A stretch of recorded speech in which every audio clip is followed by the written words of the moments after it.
So I think this is going to work. So in this video I want to talk about Sweden. As you can see, I'm wearing this sweater. I don't know if you can tell I'm having this sweater because it's freezing. So I'm like in the North Sweden, and here it's been around -30 to -20 degrees for the past week.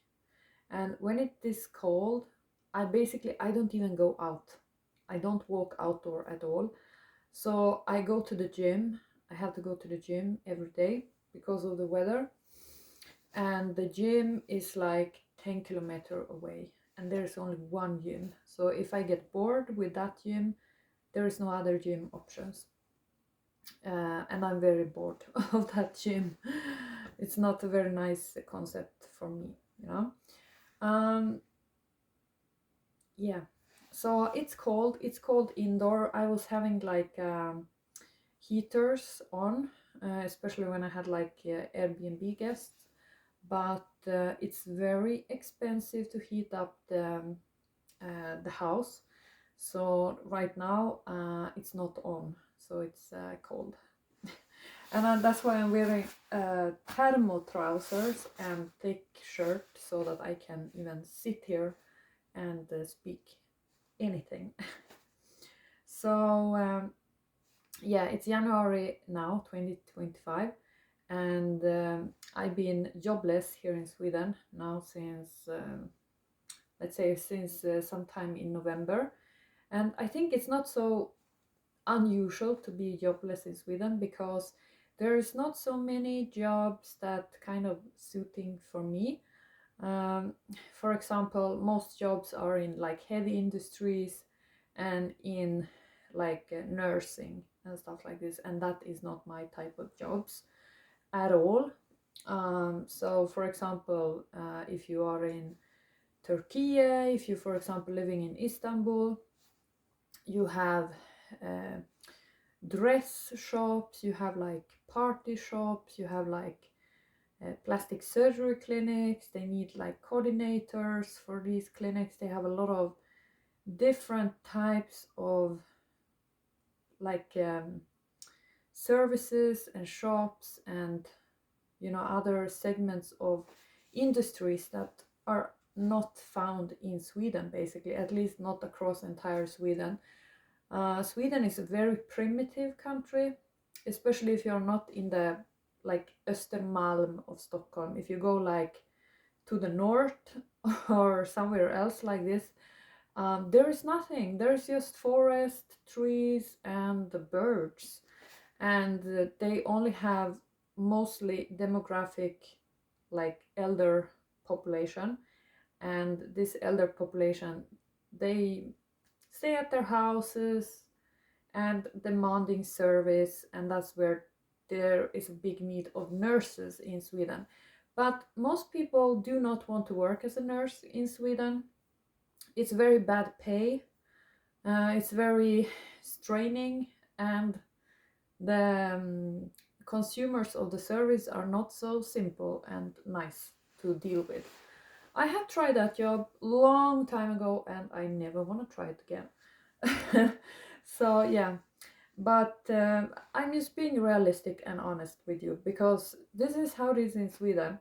Like a lot of people, as I've been having Airbnb guests in the past few weeks, they are like thinking, they contact me and they ask me about, oh, is there like public transport from airport in Finland to Sweden? And I'm like, no, not at all. There is no public transport. Everything is super expensive. Petrol for the car is like 2 euros per liter almost, and you have to drive like 100 kilometers to get anywhere. And you have not so much options as in terms of food. Food is also very, very expensive right now, unfortunately, because I kind of thriving on chocolate here. because of the kind of depressing type of area I'm in. We have like had a spike in the price now after New Year, and it's now around almost €4 per piece of dark chocolate. And I know it's a big phenomenon in the world that they kind of increasing the prices on food items, but especially here in Sweden, you can definitely see that prices are just skyrocketing, because they are from beginning very high, and then the just a small percent extra is like €5, €6 per item, you know. So it doesn't take a lot of increases of prices to actually get somewhere. So yeah, I've been jobless here in Sweden. I did apply for, I think, around 55 jobs since November. Didn't hear from anybody in terms of these jobs, and I wasn't even expecting it, you know. So I don't think I'm gonna find a job in Sweden. But I'm just saying, like, for a lot of people who are jobless in Sweden, they probably never gonna get a job here. And this is just reality, what it is like. And I'm just sharing that story. So I actually had some kind of allergic reaction. And I don't know if it's from mold, because, you know, the houses in Sweden are very, very old, and there's a lot of mold in the construction.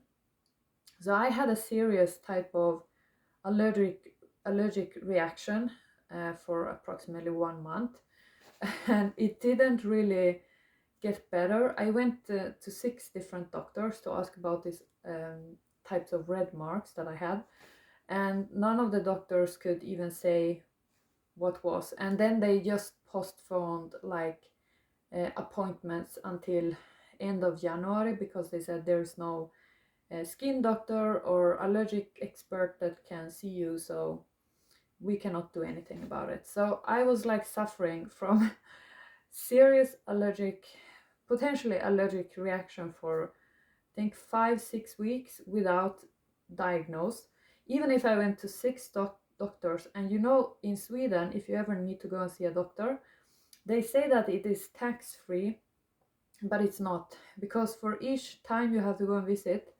a doctor appointment, you have to pay around 30 or 35 euros. So imagine I went 6 times, 6 multiplied 30 euros. It's a lot of money after a while. Plus they kind of gave me strange types of medications that doesn't really work. They kind of gave overdoses of allergic medicine, and I didn't take all of that because it's like I read myself online that it's kind of dangerous to take it, and no doctor care. So basically, don't go to healthcare in Sweden, because they will not give you any kind of solution. They will only, you know, try and increase the number of times you visit the healthcare, because that's how they make money on you as a patient in Sweden. So luckily, this allergic reaction that I had kind of went over by itself, and currently I only have marks on my legs and like on my elbows. So otherwise I'm kind of feeling better, but I wish I was, for example, in Russia or somewhere else where I could have gone and see a doctor, and they would have actually looked up what it is and given the right medication, and not just letting me kind of suffer and potentially die in the allergic reaction that I had, because it could have gotten very serious. So in December, since I'm jobless now in Sweden, I went to Stockholm, and I was actually visiting the Russian embassy, and I asked about like a visa to Russia for 90 days.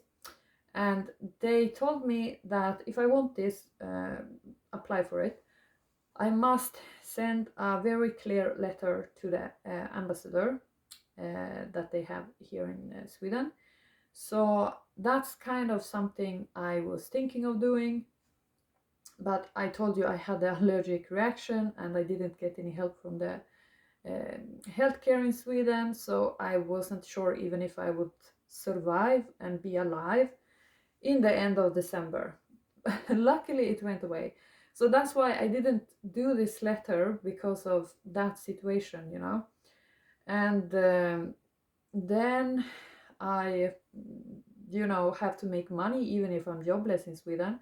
So luckily, I had a lot of Airbnbs. There was like a lot of people who are from other countries who decided they will come here and kind of contribute in this situation.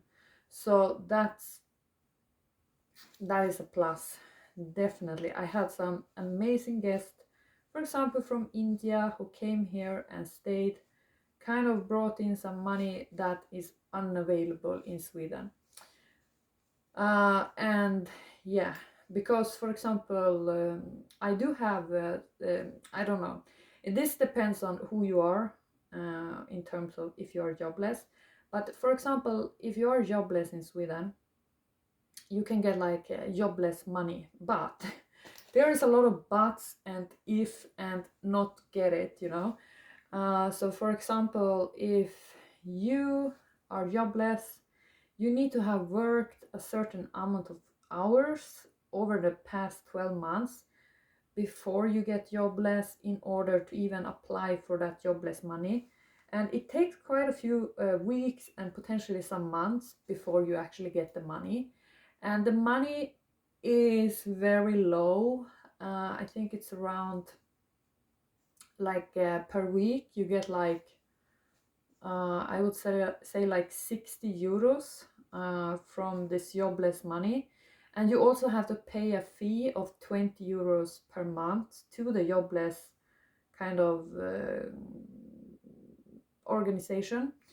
So you don't earn anything on this. You basically can't even buy food, only on that jobless money. You can't, I couldn't even go for an interview in another city because that 60 euros that I get per week, it does not even cover the cost of travel to the nearby city to go for an interview. So it's like useless. Basically it's useless, but I have that for like 300 days. And if I, for example, cannot take a job one day, then I don't get any, then I get even less money. So obviously, if you are in Sweden and you get jobless, you should probably not rely on jobless money, because it's like, it's very, very low if you think about the cost of living in Sweden. And if you're comparing to, you know, circumstances, it's not worth even to think about it. Like, if you honestly live in Sweden and you get jobless, you need to have savings. You need to have saved, like, I would say 1,000 euros per month, so that you are able to sustain yourself once you're losing your job. And that's kind of what I done. I saved, when I was working, I saved around 1,000 euros per month to actually survive in these days, you know. Otherwise I would have been dead, because in Sweden 60 euros per month, per week, it can't even sustain you in terms of rent, petrol, going for an interview somewhere, and food and other kind of cost of living. It doesn't sustain you. So basically what I will do now, okay, I came out of that allergic reaction and without kind of solution from the healthcare, but I kind of, you know, my body kind of got rid of that. So now what I will do is January, and after I had a lot of Airbnbs, I think I had around like 30 Airbnbs or something. There was a lot, you know, so I had to clean. I didn't have vacation, nothing, just cleaning daily the rooms and everything to be able to host all these Airbnbs. So now it's January. It's like this week in Sweden, there's like a snowstorm. So they kind of closed the roads and the train traffic and the air flights. And it's like they say, like, don't go on the roads because we will not help you if you get stuck somewhere. So I was not able to book a flight from Sweden this week because of that scenario of no kind of functional transport system this week. So it's around, I think, 7th January now. But I have looked up and it looks better, the weather, next week. So inshallah, there will be flights from Sweden next week. And I'm thinking to travel to potentially to Turkey because prices are very low, and currently I kind of must stay on my budget because of all the other circumstances. Otherwise, I think I would go definitely to Dubai because it's so safe and sunny and a lot of people and everything there. But I think because of current scenario, I think I will go to Turkey and stay because they have very good options for inexpensive hotels in the winter time. Even if it's like raining, it doesn't get super cold. It stays around, let's say, like 15 degrees, like if you're on the coastal areas.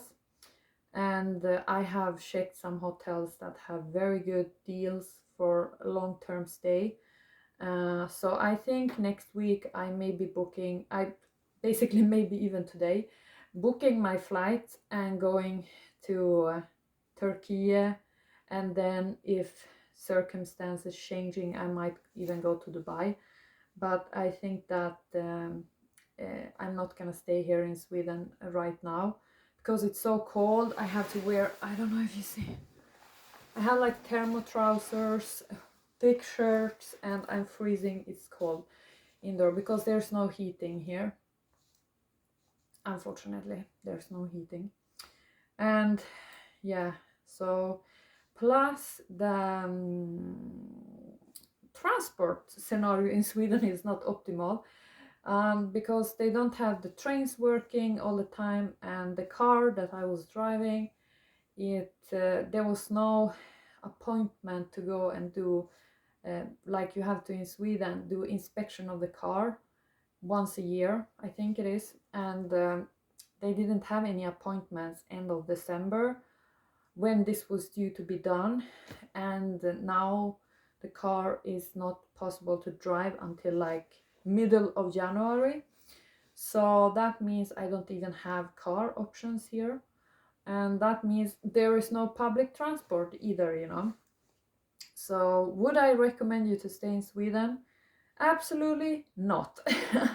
Like unless you're in Östermalm maybe, and if you make like 10,000 euros per month, then you might can sustain yourself here, but otherwise I think not really.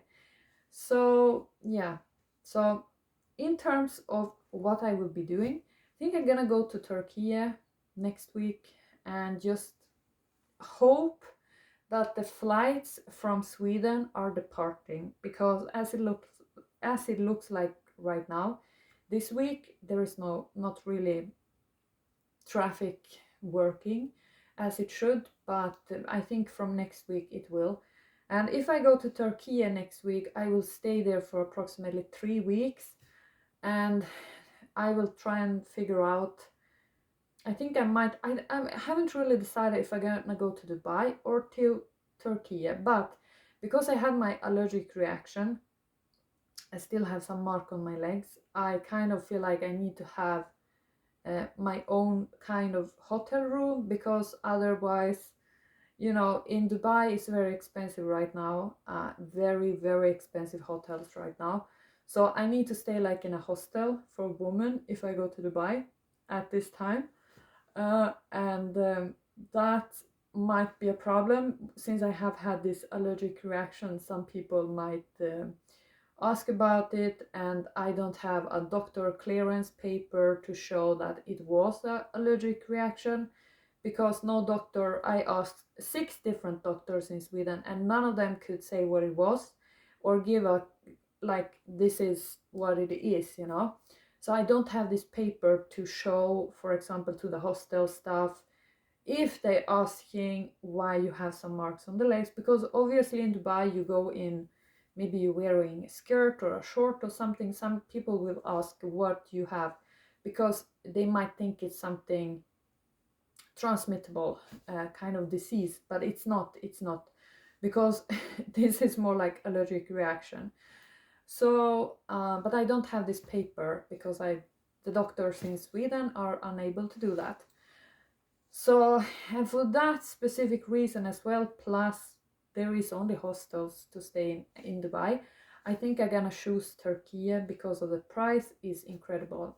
And even if it's like winter time and it's kind of cooler temperatures in Turkey, I could, as long as I just get a warm hotel room and I can walk out on the streets in the daytime, I am totally fine with it, you know. Plus they have very good food and like fresh food, and you can still go to the beach even if you don't go swimming. But I think I will not be swimming because of my experience of this allergic reaction. I don't know what it was, so I kind of need to take it a bit easy with kind of water and salt water and stuff. But I think I can still go to the beach and like exercise and do all these things, and that's what I will be doing. And I've been to Turkey now quite a few times, and I never had a problem there. The only thing I kind of um, would say that is a bit, you know, is the stray dogs, because you can never trust the stray dogs there. But otherwise, everything is fine in Turkey. You know, it's a good place to be in if you just want to have warm weather. Um, and kind of enjoy the sun and just eat good food and be in a city and not so expensive, and you can like stay there without, you know, problem. And healthcare is superb to be honest, because I had a surgery in Turkey and it was top quality. So yeah, that's what I will do. And then after approximately 3 weeks or something, I have, because right now in Sweden I have some French Airbnb guests that I kind of managed to get to come here, and they will come in the weekend. And then there is somebody from Finland also coming, like Airbnb. But then it's like empty calendar for a while until end of January. But I was thinking maybe I will not be here when those guests will arrive end of January. But I have promised somebody from Italy, a woman from Italy, to kind of pick her up in the airport and go with her and do like a little road trip here in the north in on the 9th of February. So because of that, I think I might be back. But if I feel like it's impossible and I will want to stay somewhere, maybe in Dubai or Turkey, I will. But that's actually what I will probably do, because I don't see myself stay here when it's so cold.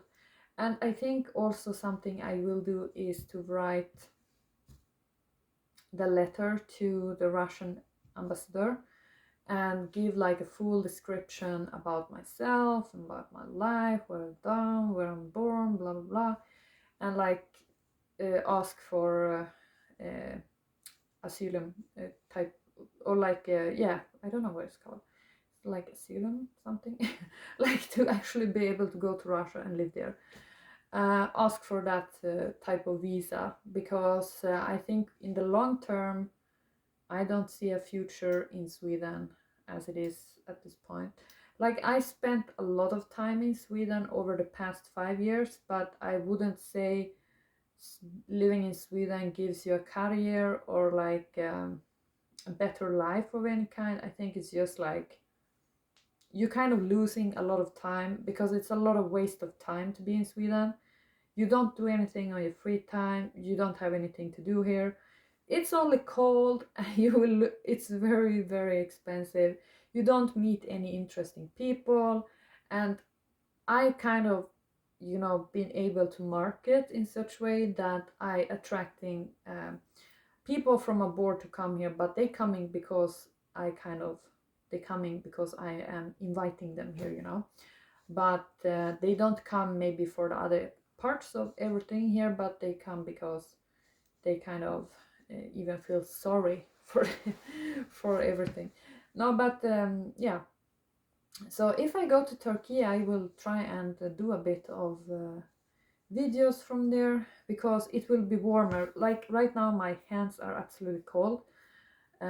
So I was thinking of, because now after my allergic reaction and everything, I was thinking about starting again doing videos. But now the second problem after coming out of that allergic reaction that I had on my skin, I it's very cold to actually sit here and kind of record something. I kind of have to move my body constantly, otherwise I will freeze to death indoors and outdoors. So yeah, so but I think when I will be traveling, probably next week, if I will be in Turkey,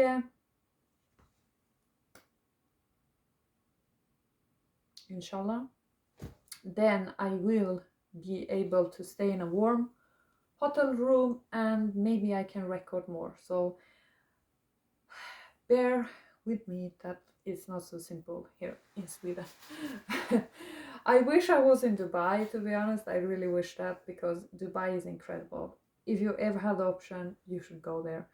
They have incredible food from all across the world. They have beaches, they have people from all over the world, and it's just a lot of segments of different industries there that are interesting. And it's very like good uh, social life in Dubai as well, if you are a young person, you know. So yeah, so that is the update. Nothing much new, only worse. But I think I will be going somewhere next week from here, so that might be better, you know. And I will do some more videos when I will be away.